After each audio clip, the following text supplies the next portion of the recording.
de nation, très souvent, ça suscite des suspicions, ça suscite des divisions. Il y a des fois des histoires qui nous suivent jusqu'ici parce que nos nations sont à couteau tiré entre eux. Il y a un moment, pour ces derniers temps, ça semble un peu s'est calmé. Il y a un moment entre Ivoiriens et Burkinabés, c'était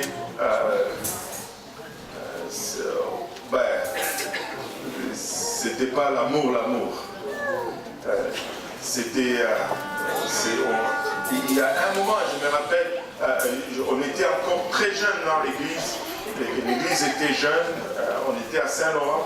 Et entre le Congo et le Rwanda, c'était pas l'amour. Et en ce temps-là, je me rappelle, quand il y avait le Rwandais qui venait à l'église, et dans ma conversation, j'essayais toujours d'éviter de leur dire que j'étais congolais. Parce que quand je disais que j'étais du Congo, tu pouvais voir que les choses se refroidissaient.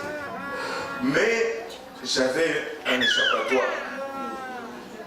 La grand-mère de ma femme était rwandaise. Alléluia.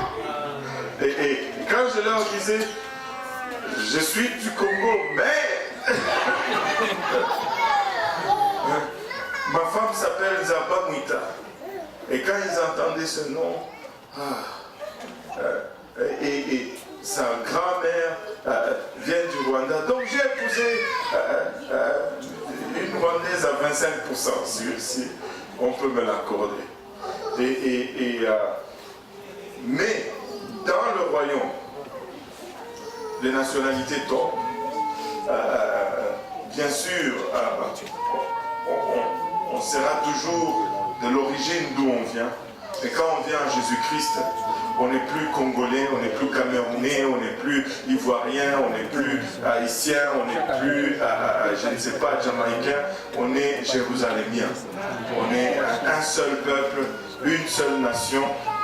Et on va aller dans la parole du Seigneur. Si on peut se lever, les enfants peuvent rester dans le sanctuaire aujourd'hui. Il reste à peine 30 minutes et on va juste rester dans le sanctuaire avec les enseignants de l'école du dimanche. Je vais essayer de ne pas être long comme d'habitude. Et deux fois j'ai réussi, deux fois je n'y arrive pas.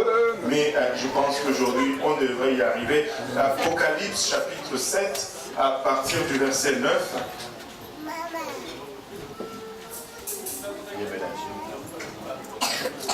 On va lire le verset 9 et le verset 10. Si vous l'avez trouvé, dites Amen.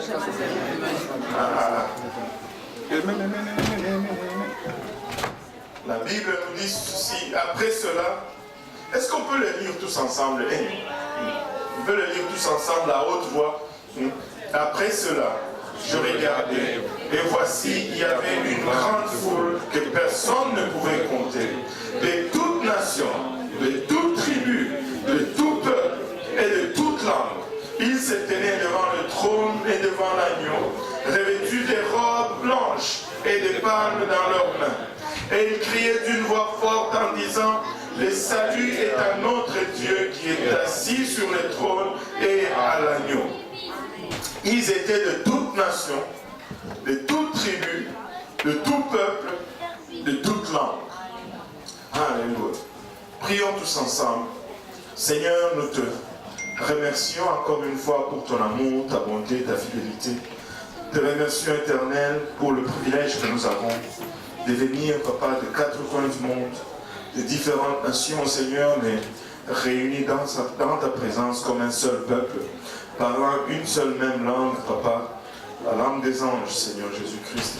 Nous prions maintenant, Seigneur, que tu scelles cette unité parmi nous, Papa, que tu nous visites puissamment aujourd'hui, Papa, que ceux qui ne faut pas partir encore de ce beau peuple merveilleux puissent, Papa, acquérir cette nationalité aujourd'hui, Seigneur.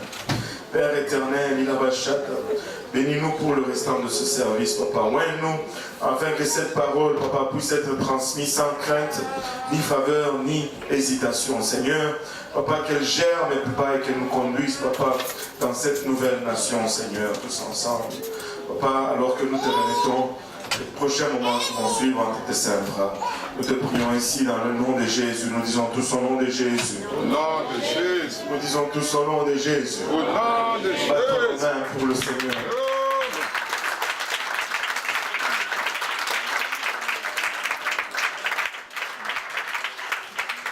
Et vous pouvez vous asseoir.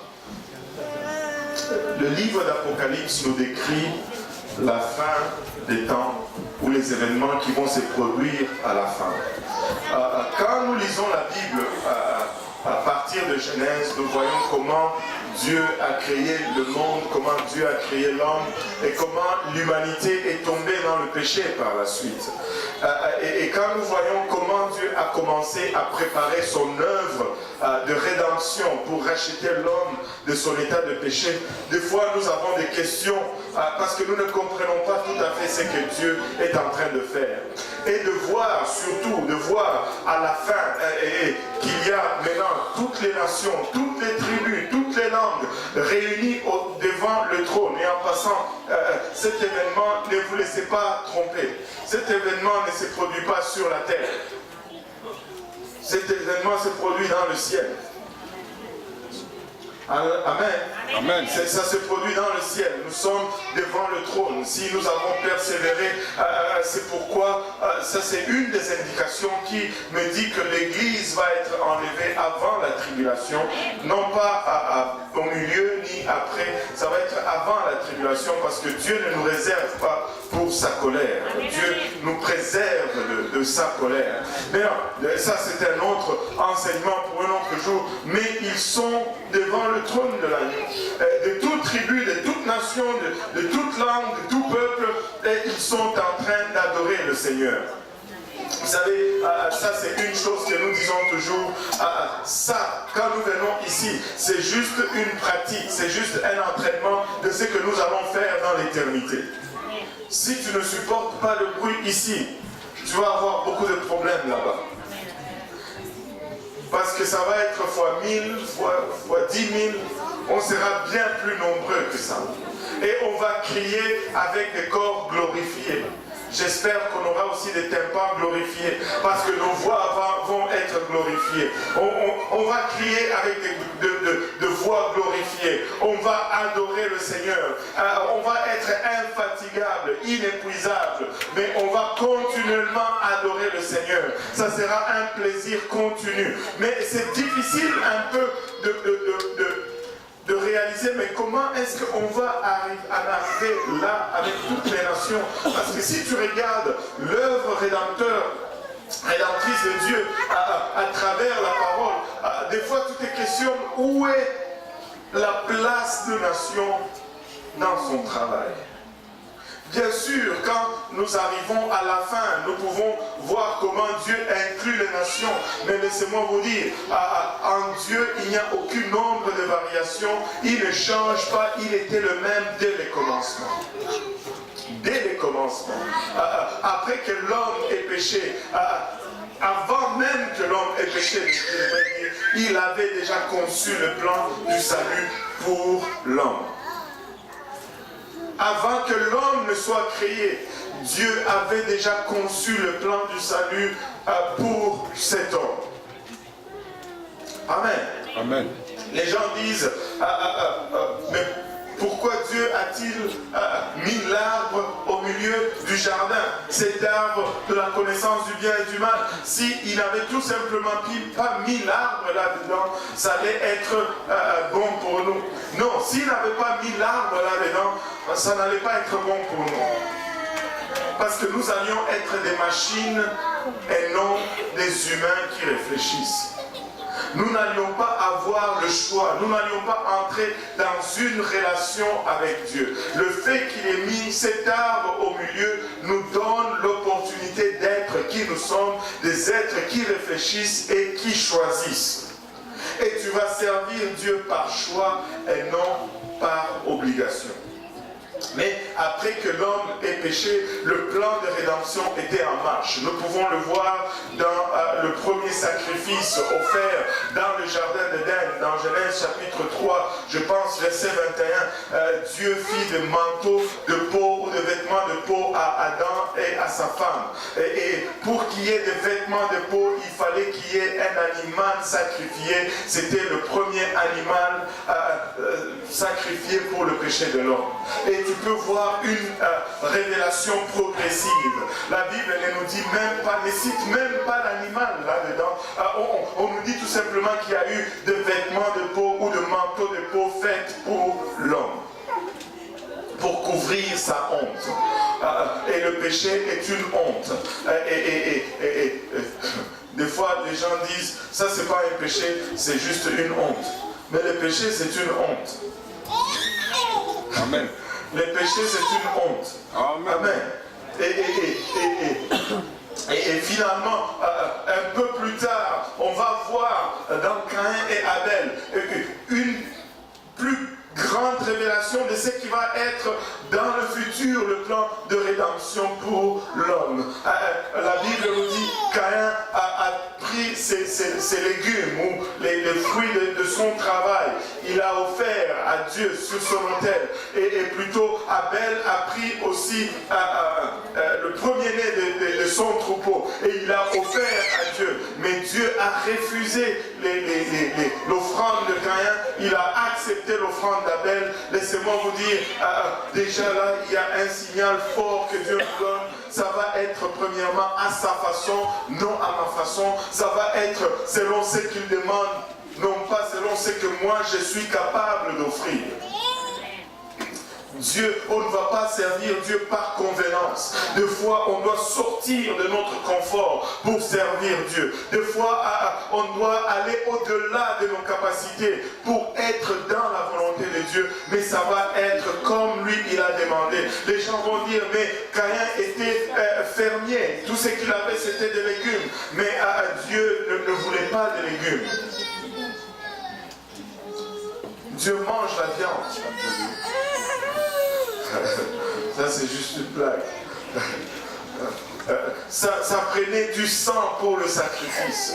Et là on voit qu'il y a un animal qui est offert. Et tu dis mais il n'avait pas d'animal. C'est pas grave. Il pouvait juste prendre ses légumes et aller voir son frère qui avait... Des fois on ne veut tellement pas faire la volonté de Dieu qu'on ne veut pas voir les options qu'on a. Il y a toujours une voie pour servir Dieu, selon ce qu'il demande. Mais la question est toujours, est-ce qu'on est volontiers pour servir Dieu? Laissez-moi vous dire, ça ne va pas être à ma façon, ça ne va pas être à votre façon, ça ne va pas être selon la façon de l'église pentecôtiste unie de l'Est, ça va être à sa façon et seule sa façon fonctionne. Si nous le faisons comme Dieu demande, ça va fonctionner. Si nous essayons de faire autrement que ce que Dieu demande, peu importe l'excuse que nous allons avoir, il ne va pas l'accepter. Amen. Dieu ne change pas le plan du salut selon nos conditions, nos circonstances. Wow. Ça sonne tellement bien. Amen. Dieu ne change pas le plan du salut selon mes conditions ou mes circonstances. Amen. Le plan du salut demeure le même pour tout le monde, peu importe où tu te trouves sur la face de la terre. Amen. Alléluia. Et là, Dieu a refusé cette offrande de Caïn. Il a accepté celui d'Abel. Caïn s'est entêté, mais il s'est retrouvé loin de Dieu. Quand tu réalises que tu es à côté de la parole, la solution, ce n'est pas de s'entêter pour essayer de faire accepter ta position. La solution, c'est de se rétracter et revenir à ce que la parole de Dieu demande. Amen. Et puis après, on peut voir les gens se sont multipliés sur la face de la terre, mais le mal a continué à augmenter sur la face de la terre jusqu'à ce que Dieu se décide finalement de tout détruire et de recommencer avec une seule personne qui a fait la différence. Et son nom s'appelait, c'était Noé. Il était le seul juste. Alors que tout Montréal était pécheur, il était le seul juste. Écoutez, tu peux être le seul juste. Une seule personne avec Dieu fait la différence. Tu peux te tenir pour Dieu. Tu peux être la seule personne dans ton école, mais tiens-toi pour Dieu. Tu peux être la seule personne dans ton travail, tiens-toi pour Dieu. Tu es peut-être la seule personne. Mais une personne avec Dieu fait la différence. N'êtes-vous pas content que Noé s'est tenu pour Dieu? Parce que s'il ne s'était pas tenu pour Dieu, peut-être que nous ne serions pas là aujourd'hui. Allô? Amen. Peut-être que nous ne serions pas là aujourd'hui. Mais Noé s'est tenu devant tout ce peuple perverti. Il s'est tenu, il a marché dans la droiture. Et sûrement, il était un sujet de moquerie pour toute la ville, pour tous les quartiers. Mais il a persévéré dans ce voie. Savez-vous, quelqu'un qui est en train de construire un si large bateau en pleine forêt, il n'y a pas d'eau, il n'y a jamais plu. Écoutez, le déluge était la première pluie. Si vous ne me croyez pas, venez à l'étude biblique. On va vous faire la démonstration. Je n'ai pas le temps aujourd'hui, mais je peux vous faire la démonstration qu'avant les déluges, il ne pleuvait pas sur la face de la terre. Et quand Noé se tient devant ce peuple et il leur dit, Dieu va faire pleuvoir, il lui pose la question, c'est quoi la pluie? L'eau va tomber du ciel. Noé, qu'est-ce que tu racontes? L'eau n'est jamais tombée du ciel. Écoutez, Dieu se spécialise dans les premières fois. Amen. Ce n'est pas parce qu'une chose n'est jamais arrivée que Dieu n'est pas capable de le faire. Il peut tout faire pour la première fois. Amen. Il peut sauver ton enfant pour la première fois. Il n'y a rien d'impossible avec Dieu. Il n'a jamais prié. Il peut commencer à prier, ce mari-là, pour la première fois.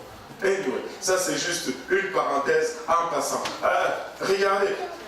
Noé a construit cette barque malgré les avertissements, malgré tout ce qu'il a dit, 100 ans de prédication, mais personne n'est venu avec lui, si ce n'est ces trois garçons, leur femme et sa femme. Ils sont entrés dans cette barque.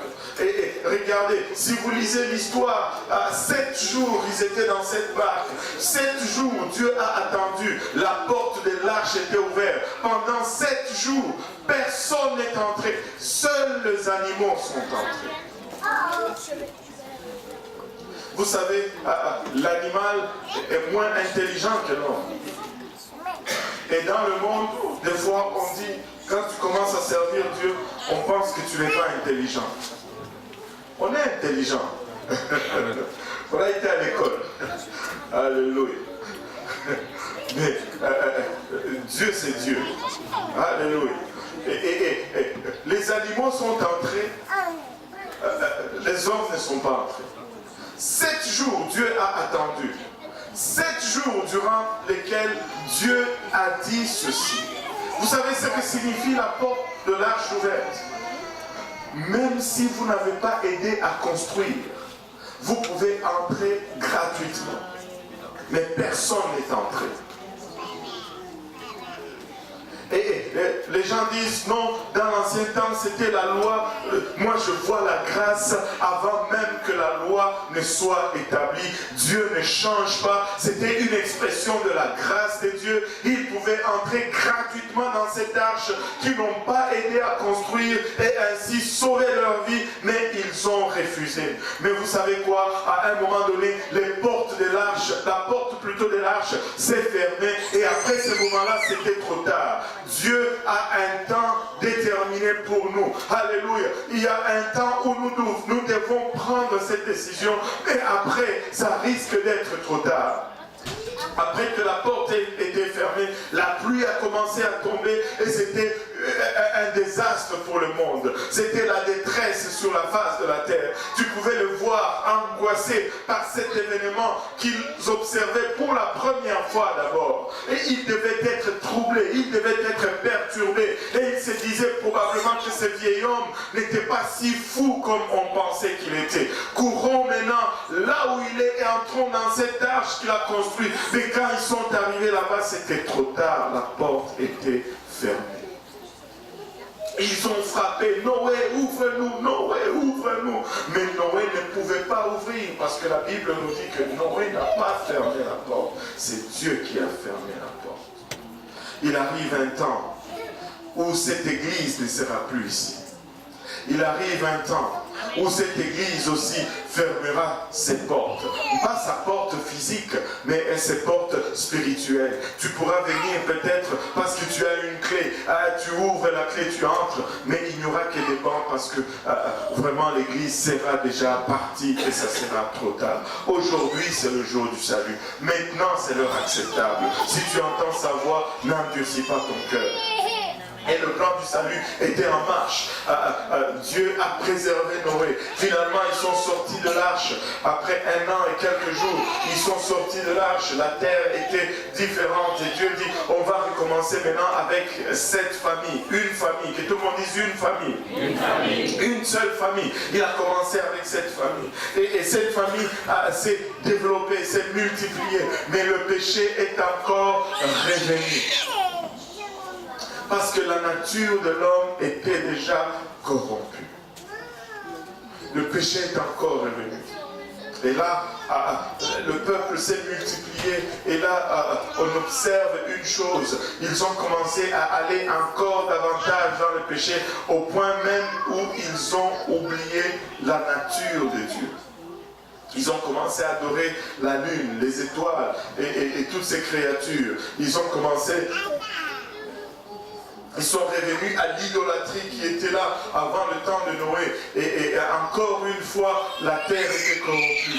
Et il avait choisi un homme dans la personne de Noé. Mais là, pour la deuxième fois, il dit, je vais choisir une famille. Et avec cette famille, je vais faire une nation. Il a choisi Abraham. Abraham a marché devant Dieu comme un juste. Abraham est resté l'adorateur du seul et unique vrai Dieu, malgré l'adoration des astres et des planètes autour de lui. Il est resté avec la connaissance du seul et unique vrai Dieu. Il a été appelé à sortir de son milieu familial et à aller à un endroit où Dieu lui disait, un endroit qu'il ne connaissait pas.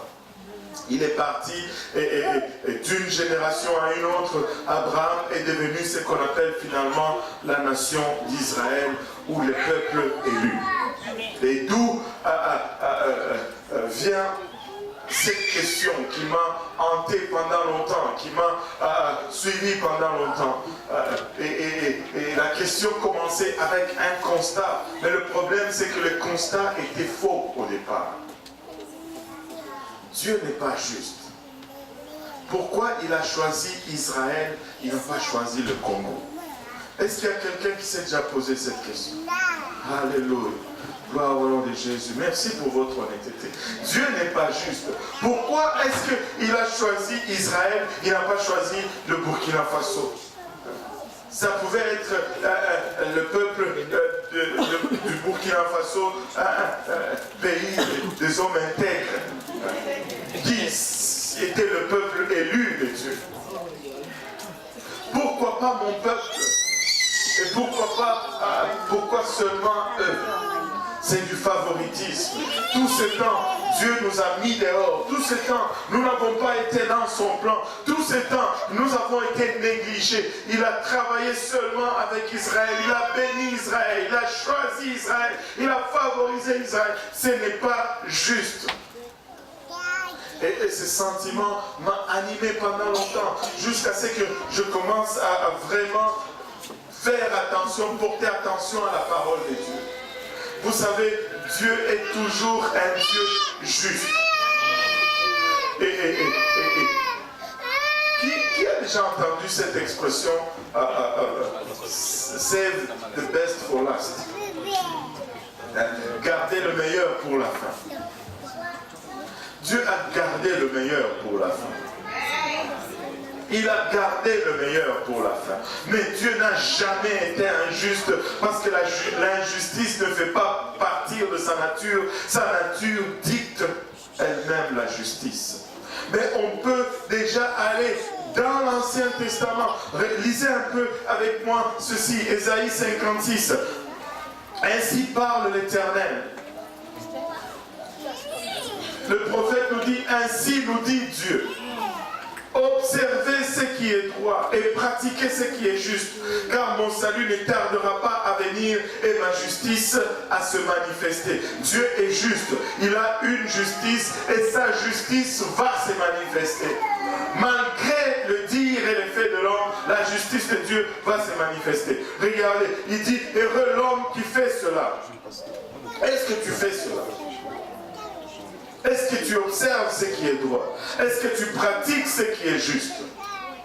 Si tu observes ce qui est droit et que tu pratiques ce qui est juste, tu seras heureux. Pourquoi? Regarde ceci. Heureux l'homme qui fait cela et le fils de l'homme qui demeure ferme, gardant le sabbat pour ne point le profaner et veillant sur sa main pour ne commettre aucun mal.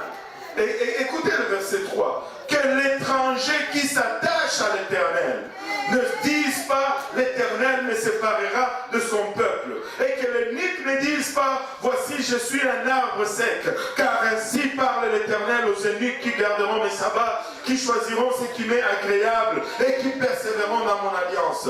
Je donnerai dans ma maison et dans mes murs une place, un nom préférable à des fils et à des filles. Je leur donnerai un nom éternel qui ne périra pas. Dieu a un nom pour vous, Dieu a un nom pour nous. Alléluia. Il dit au verset 6, et les étrangers qui s'attacheront à l'Éternel pour le servir. Ça veut dire nous. Ça veut dire tous ceux qui sont autres que Israël. Si nous nous attachons à l'Éternel pour le servir, pour aimer le nom de l'Éternel, alléluia, nous devons être en amour de ce nom, pour être ses serviteurs, tous ceux qui garderont le sabbat pour ne point les profaner et qui persévéreront dans mon alliance, je les amènerai sur ma montagne sainte.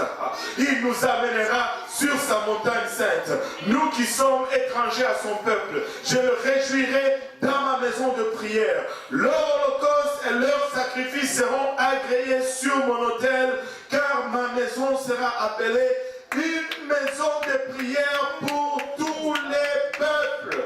Pour tous les peuples. Que tu sois congolais, que tu sois camerounais, que tu sois gabonais, la maison de Dieu est appelée une maison de prière pour tous les peuples. Il n'y a pas eu un seul instant où Dieu a rejeté quelconque nation, mais toute nation est appelée devant Dieu. Si nous le servons et que nous acceptons son alliance, nous allons jouir de ses bénédictions et de sa protection, que ça soit dans l'ancien temps ou que ça soit maintenant.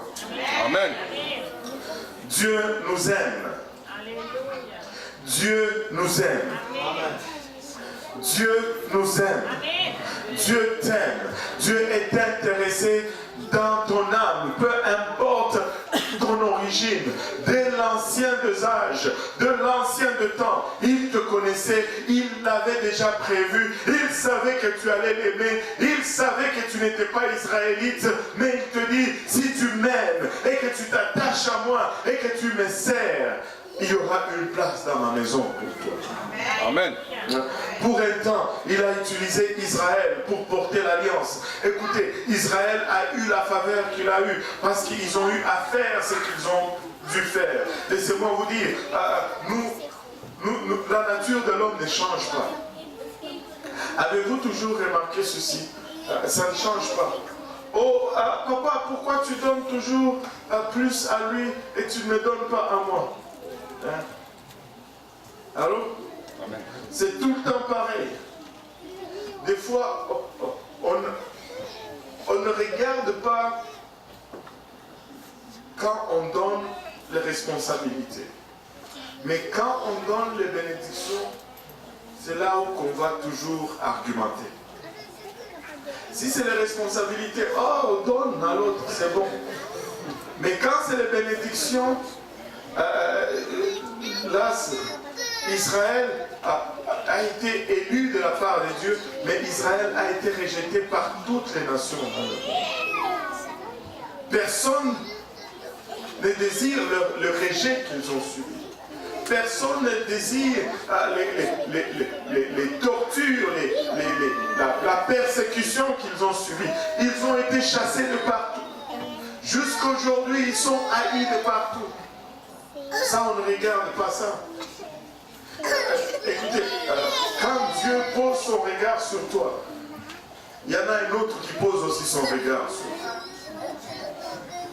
Quand Dieu te désire, il y en a un autre aussi qui va commencer à te désirer. Alors, il ne faut pas juste regarder les bénédictions, mais regarder aussi le prix qui vient avec les bénédictions. Mais malgré cela, nous n'avons jamais été oubliés, nous n'avons jamais été négligés. Si nous choisissons Dieu, Dieu nous choisit.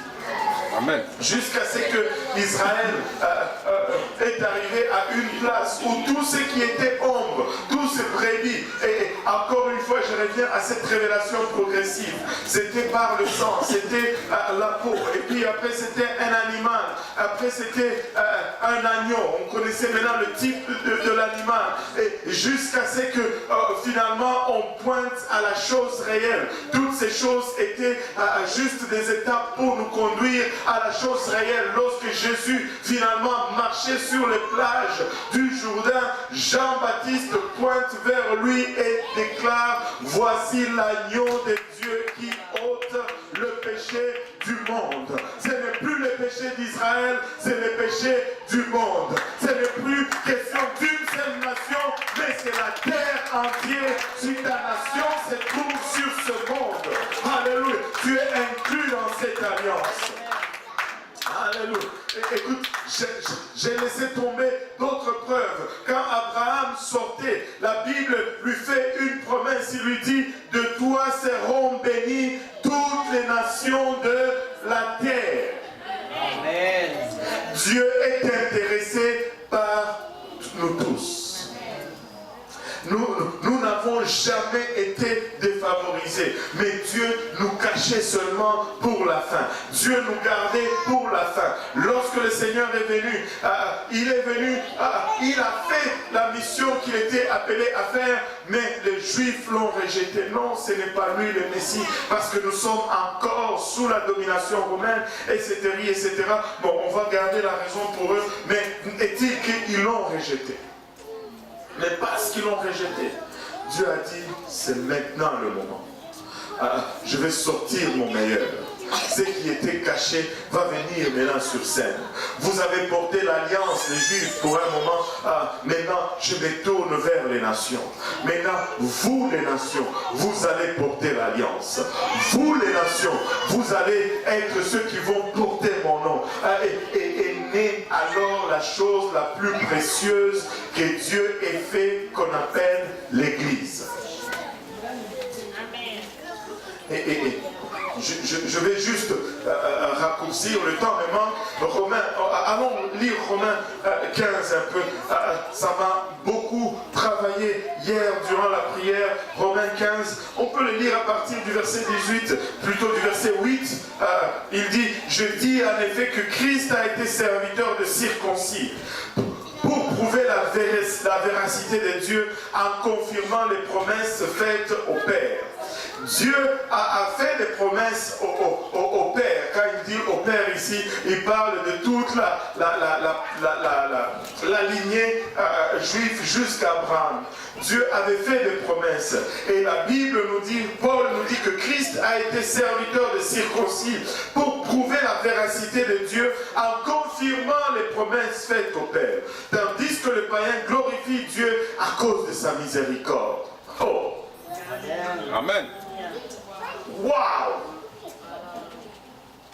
Et vous pensiez qu'on n'avait pas le meilleur, qu'on était oublié, négligé. Nous glorifions Dieu à cause de sa miséricorde, selon qu'il est écrit: c'est pourquoi je te louerai parmi les nations et je chanterai à la gloire de ton nom. Il est dit encore: nations, réjouissez-vous. Comment? Avec son peuple. Nous pouvons nous réjouir. Nous pouvons être exaltés. Nous pouvons le glorifier. Et encore louer le Seigneur. Vous toutes les nations. Célébrez, vous tous les peuples. Esaïe dit aussi: il sortira d'Isaïe un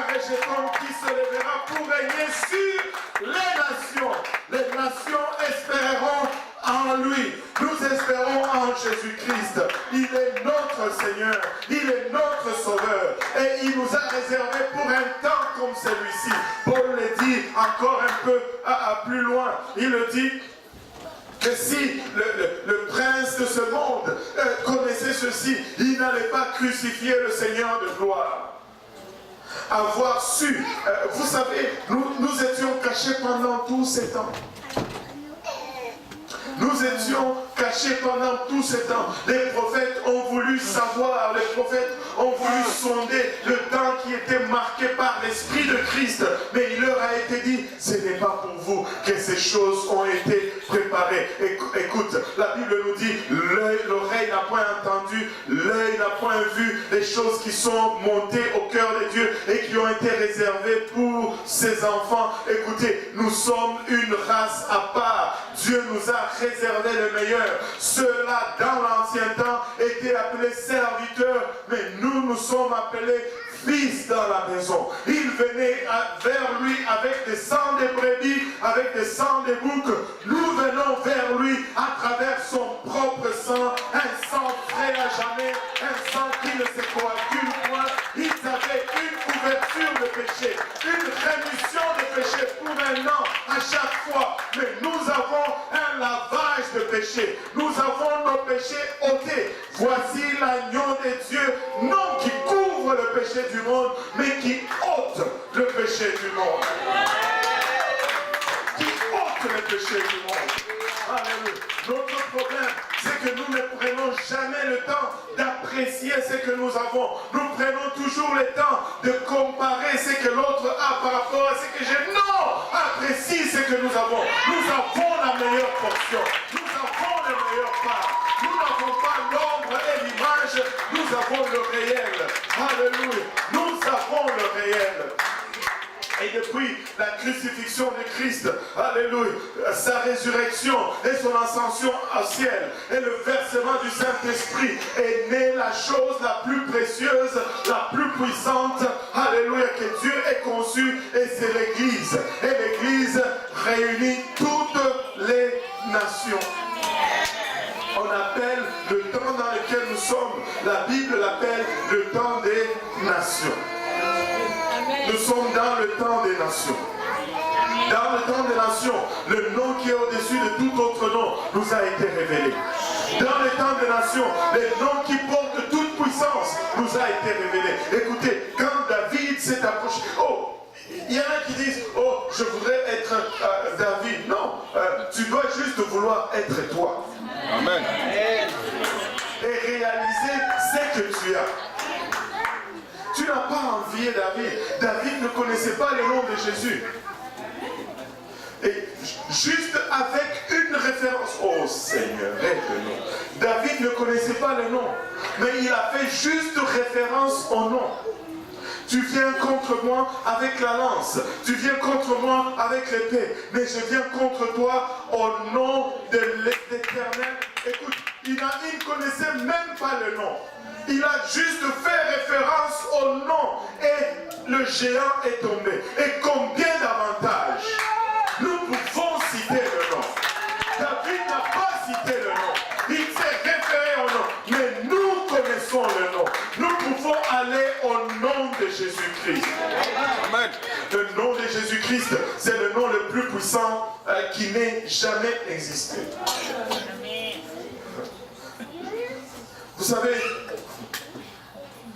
pourquoi le nom de Jésus-Christ est puissant? Le nom de Jésus-Christ est puissant parce qu'il contient le sang. Quand tu appelles le nom, tu appelles le sang. Et le sang de Jésus-Christ peut laver tout péché. C'est pourquoi le nom est puissant. Le nom de Jésus-Christ est puissant parce qu'il renferme toute l'autorité. Avant, il devait faire recours Jéhovah Jireh, Jéhovah Shammah, Jéhovah Tzidkenu, Jéhovah Nissi, mais nous avons juste Jésus. Tu peux oublier Jéhovah Jireh, mais si tu as Jésus, tu as le Jireh dedans. Amen. Amen. Tu peux oublier Jéhovah Shammah, mais si tu as Jésus, tu as le Shammah dedans. Amen. Jésus est le seul nom qui englobe tout pouvoir, toute autorité. Tout ce que tu peux désirer de Dieu, tu le trouves en Jésus-Christ. Colossiens 2, 10 nous dit, nous avons tout pleinement en lui. Nous avons tout pleinement en lui. Le nom de Jésus-Christ, c'est le nom le plus puissant parce que c'est le nom qui donne l'esprit. L'esprit, le Saint-Esprit sera envoyé en mon nom. Amen. C'est le nom le plus puissant. C'est le nom le plus puissant. Il n'y a pas un nom au-dessus du nom de Jésus. En fait, il n'y a aucun autre nom. Oh, comment est-ce que je peux être sauvé, pasteur? Et si, et si, et si. Enlevez les si. Enlevez les si. On peut enlever les si et aller juste à la chose elle-même, tout droit. La Bible nous dit, il n'y a aucun autre nom donné parmi les hommes par lesquels nous puissions être sauvés. Si la Bible dit il n'y a aucun autre nom, en grec dans lequel c'était écrit, ça veut dire qu'il n'y a aucun autre nom. Il ne faut pas chercher, arrêtez de chercher une autre voie. Si nous allons entrer en alliance avec lui, ce n'est pas l'évangile. Si nous allons entrer en communion avec lui, ce n'est pas l'évangile. Si nous allons avoir nos péchés pardonnés, ce n'est pas la puissance de son nom. Il n'y a pas d'autre voie. On ne peut pas inventer une autre voie. Et la voie reste la même pour nous, les nations. Vous savez, Dieu ne nous traite pas différemment. Regardez ceci.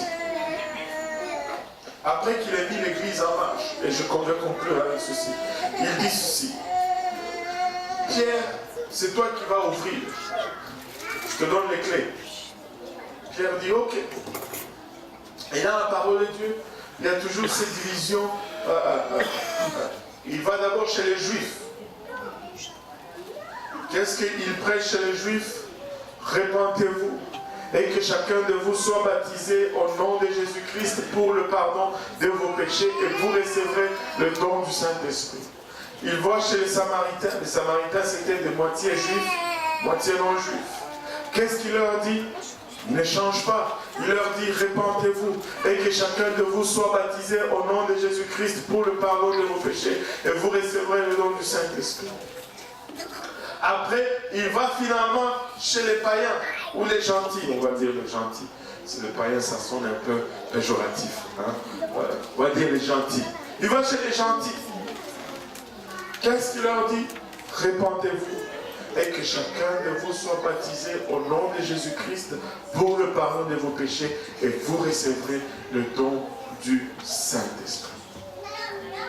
Le plan, c'est le même.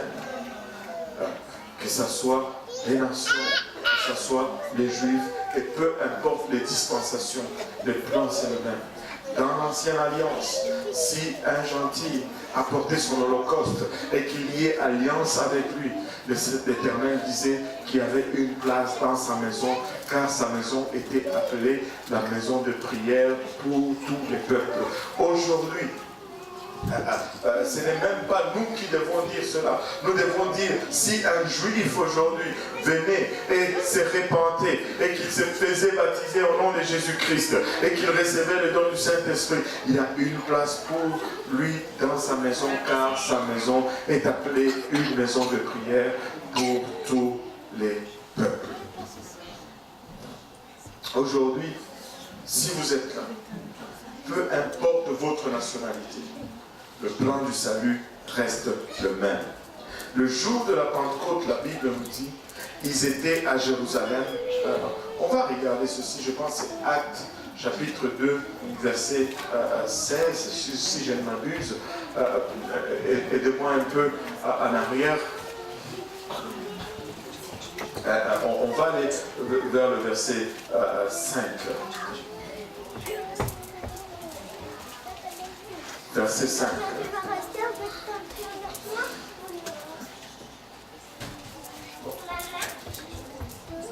Or, avait en ce jour à Jérusalem des Juifs ont pieux de toutes les nations qui sont sous le ciel. En ce jour-là, toutes les nations, à la naissance de l'Église, étaient réunies à Jérusalem. Toutes les nations.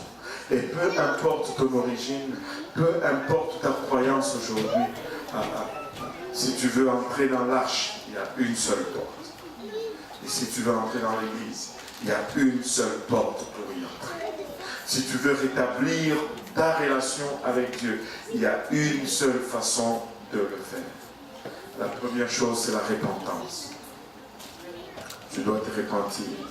Tu dois faire une décision de te dire je vais changer ma vie.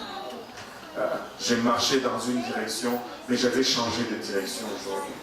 J'ai monté, j'ai triché, je volais, je buvais, je faisais ces choses qui sont désagréables à Dieu, mais la repentance c'est un demi-tour. Je ne veux plus mentir, je ne veux plus voler, je ne veux plus fumer, je ne veux plus faire ces choses. Et ça peut sembler être un défi insurmontable pour toi. Et c'est lié probablement dans le naturel. Mais si tu prends cette décision, Jésus va t'aider à surmonter ce défi. Amen. Il l'a fait pour moi, il l'a fait pour plusieurs parmi nous ici. Il peut le faire pour toi aussi. Et regarde, après la repentance, la Bible nous dit, nous devons être baptisés au nom de Jésus-Christ pour le pardon de nos péchés. Regardez, que chacun de vous soit baptisé au nom de Jésus-Christ pour le pardon de vos péchés. Pas au nom du Père et du Fils et du Saint-Esprit, mais il faut que tu sois baptisé au nom de Jésus-Christ. Pourquoi? Pour le pardon de nos péchés. Le baptême n'est pas quelque chose optionnel. Ce n'est pas quelque chose d'extérieur que tu fais pour montrer ta foi intérieure. Non, le baptême c'est pour le pardon de nos péchés. Des fois nous ne lisons pas la Bible, nous imaginons des choses pour la Bible. Mais la Bible dit clairement c'est qu'elle enseigne. La Bible dit le baptême c'est pour le pardon des péchés. Je ne sais pas où on a tiré l'idée que le baptême était juste un symbole. Même si c'est un symbole, ça ne diminue pas son importance. Et je peux vous l'expliquer.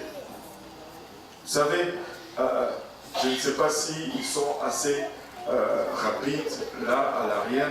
Est-ce que pouvez-vous me mettre ici à l'écran si vous pouvez 2 plus 2 égale 0.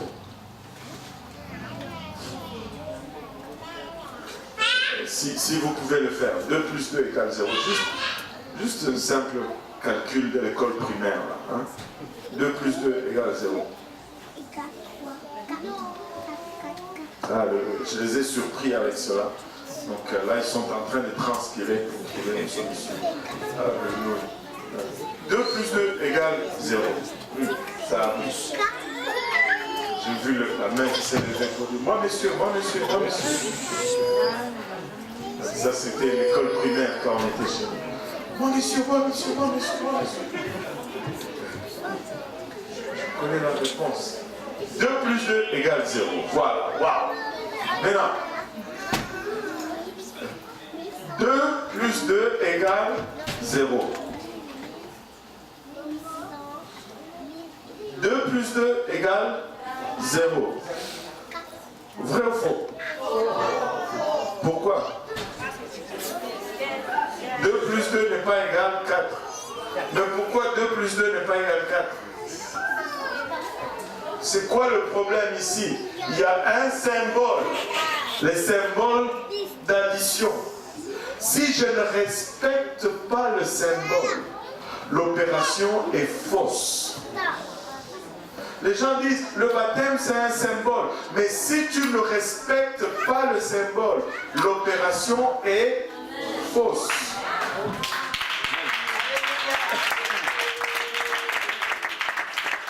Si on dit je dois être baptisé au nom de Jésus pour le pardon de mes péchés. C'est ça la réponse. Et si je ne respecte pas ce symbole, je ne peux pas m'attendre à voir la réponse, la bonne réponse pour l'opération. Alors, Amen. donc je dois être baptisé. Et le mot baptisé vient du grec baptizo, qui veut dire tremper ou immerger. C'est pourquoi nous avons une piscine ici, nous n'avons pas un petit bol. Si tu veux être baptisé aujourd'hui, on va te tremper dans l'eau. Et là, tu te dis, mais pasteur, comment vous allez faire ça? Parce que je ne veux pas enlever mes vêtements et je dois rentrer à la maison. Il n'y a pas de problème, nous avons prévu tout cela. Nous avons des vêtements de réchange, nous avons des essuie-mains, des séchoirs. On devrait même mettre de la crème là pour la peau. Hein? C'est juste pour éviter que les... Non, pasteur, je ne peux pas me faire baptiser parce que je n'ai pas la crème pour la peau. Mettons de la crème là-bas, maman Alice. Amen. Nous avons tout ce que ça prend pour que tu obéisses à l'évangile.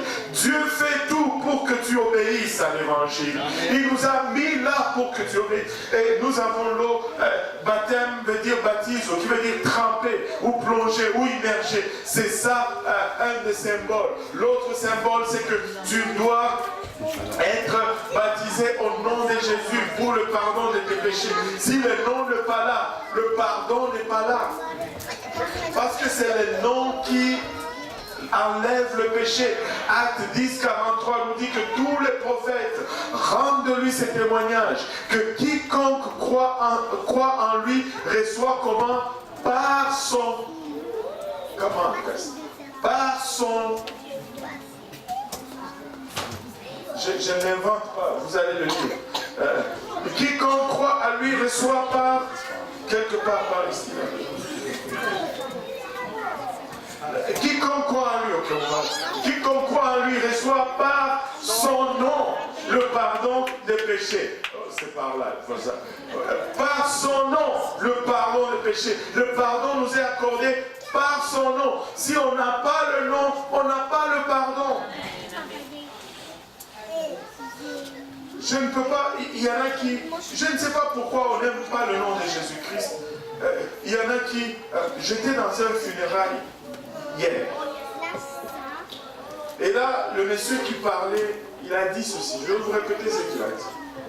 Il a dit, il y a quelqu'un quelque part qui a posé une question concernant son identité. Il a demandé à quelqu'un, qu'est-ce que les gens disent que je suis?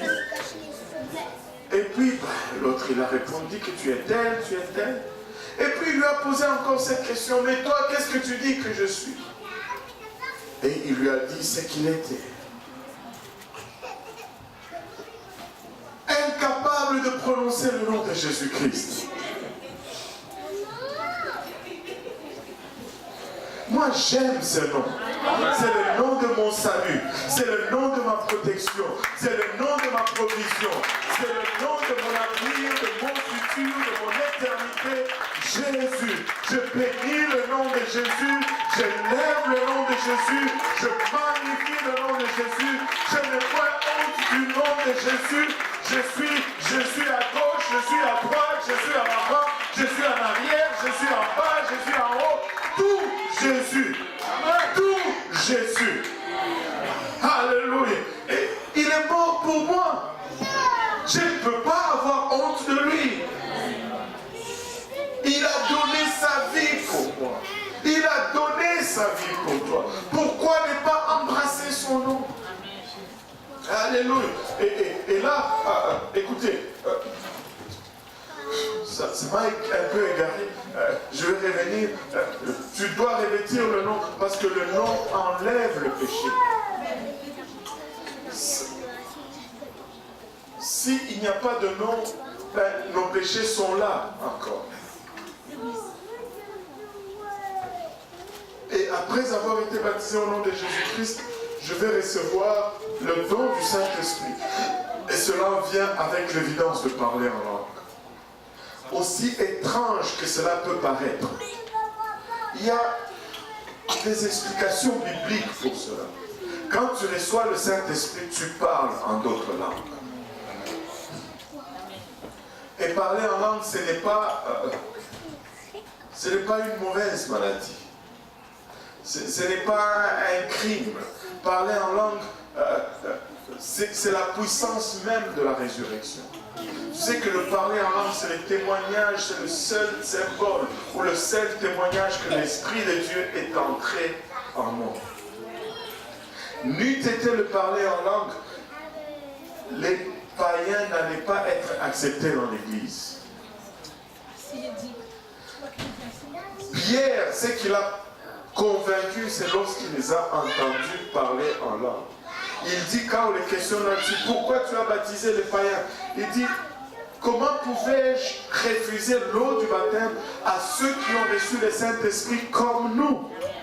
Comment est-ce qu'ils avaient, eux, reçu le Saint-Esprit? Acte 2, 1 à 4, et ils reçurent le Saint-Esprit et se mirent à parler en d'autres langues comme l'Esprit leur donnait de s'exprimer. Il dit, j'ai vu la même chose pour eux. Je ne pouvais pas, moi, maintenant, dire pas de baptême pour eux. Et c'est comme ça que les païens sont entrés dans l'Église. Sinon, ça allait être un débat. On ne sait pas qu'est-ce que ça allait donner. Écoutez, quand tu reçois le Saint-Esprit, tu parles en d'autres langues. Tu dis, mais pasteur, moi, ça fait longtemps que je sers Dieu, c'est pas grave. Écoutez, Acte 19, il y avait des gens qui servaient longtemps Dieu, mais qui ne savaient même pas qu'il y avait un Saint-Esprit. Le problème, ce n'est pas ça fait longtemps. Le problème, c'est que Dieu est en train de te l'offrir maintenant. Est-ce que tu veux prolonger les longtemps ou bien tu veux mettre fin à ce longtemps maintenant? Si tu le crois aujourd'hui, le longtemps va être effacé. Ça va être hier, j'ai reçu le Saint-Esprit. Alléluia. Ça va être la semaine passée, j'ai parlé en langue pour la première fois. Et regardez le verset 39, car la promesse est pour vous, pour vos enfants et pour ceux qui sont au loin, en aussi grand nombre que le Seigneur notre Dieu les appellera. Dieu appelle encore aujourd'hui. Tu peux dire, mais pasteur, moi, le Seigneur ne m'a pas appelé. Laisse-moi te dire, j'ai entendu quand il t'a appelé. Là, je pense que je dois me démontrer que j'ai entendu, n'est-ce pas? Amen. Ouais. Alléluia. Donnez-moi Jean chapitre 7, verset 37 à 39. Alléluia. Alléluia. J'ai entendu quand il t'a appelé. Je l'ai entendu le faire. Le dernier jour, le grand jour de la fête, Jésus, le Seigneur, se tenant debout, s'écria, si quelqu'un a soif, qu'il vienne à moi et qu'il boive. As-tu soif? Le Seigneur t'a appelé. Amen.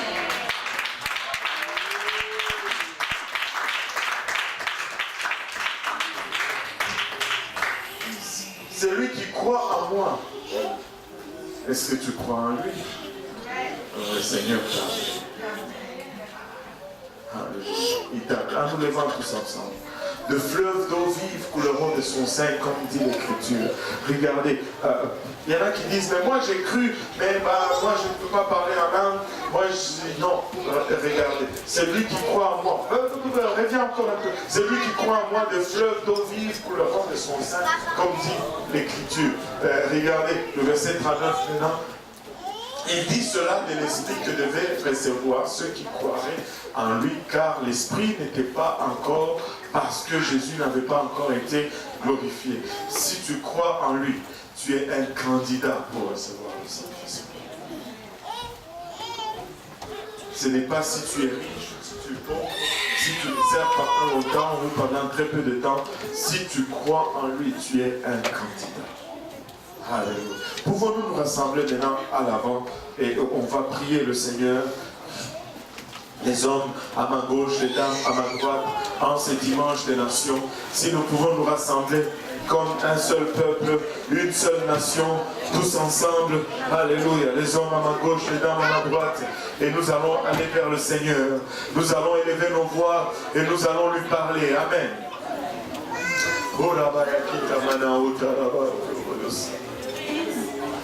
Alléluia Jésus.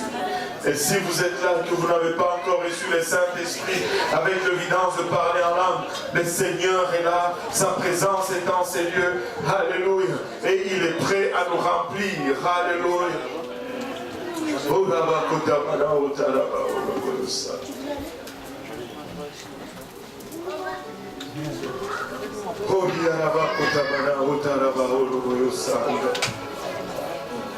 Alléluia Jésus. Alléluia Seigneur. Nous pouvons élever nos voix pour lui parler pour un moment, Seigneur Jésus. Nous te rendons grâce, Papa, pour le privilège que tu nous accordes, Père, de connaître ta parole. Nous voulons te remercier, Éternel. Papa, pour cet amour manifesté à notre égard dès la fondation de ce monde, Seigneur. Tu ne nous as jamais négligés, mais tout le long, Seigneur, nous avons toujours été dans tes plans, Seigneur. Papa, nous voici aujourd'hui, Papa, nous voulons voir l'accomplissement de ce plan, Seigneur. Nous désirons être parmi la multitude, Seigneur, dans le livre d'Apocalypse, de toute nation, de tout peuple, de toute langue, de toute tribu, Seigneur, en train de chanter tes louanges. C'est pourquoi nous venons humblement, Seigneur, demander pardon pour nos péchés. Pardonne-nous, pardonne nos écarts, Éternel. Lave-nous de toute souillure, Père, nous te prions. Et accepte-nous aujourd'hui, Papa. Dans le nom de Jésus, dans le nom de Jésus, pouvons-nous commencer à l'adorer en Seigneur. Pouvons-nous juste commencer à l'adorer pour un moment. Saint de Dieu, portez attention autour de vous. Il y a des gens qui ont soif de l'Esprit de Dieu aujourd'hui. Il y a des gens qui ont besoin d'être remplis aujourd'hui. Aidez quelqu'un à prier. Alléluia. Alléluia. Si vous êtes là et que vous n'êtes pas encore baptisé au nom de Jésus, vous pouvez l'être. Nous avons l'eau de vêtements de réchange. Ça ne prend que votre obéissance. Alléluia.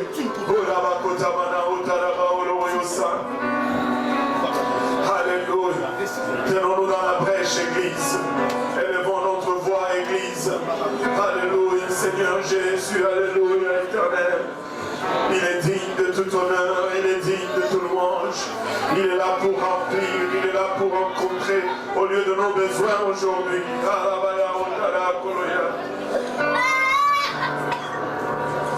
Alléluia, Seigneur, alléluia, Jésus.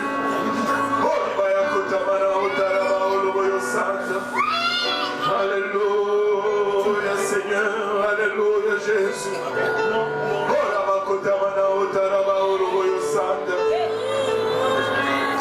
Alléluia, Jésus, alléluia.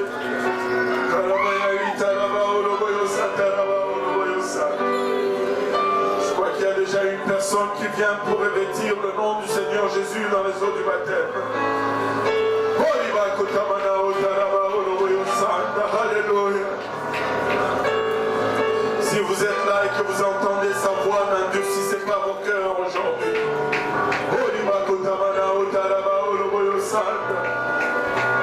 Alléluia Seigneur, alléluia Jésus.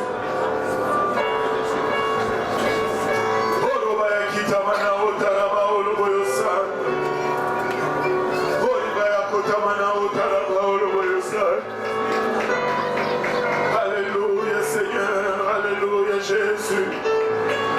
Alléluia. Tu étais dans ses plans dès les commencements.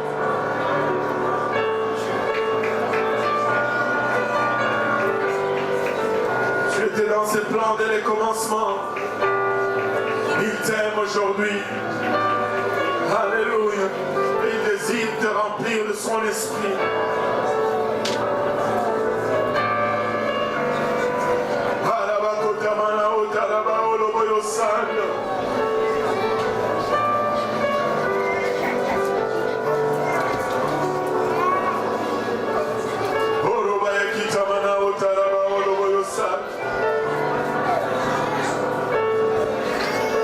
Alléluia Seigneur, alléluia Jésus.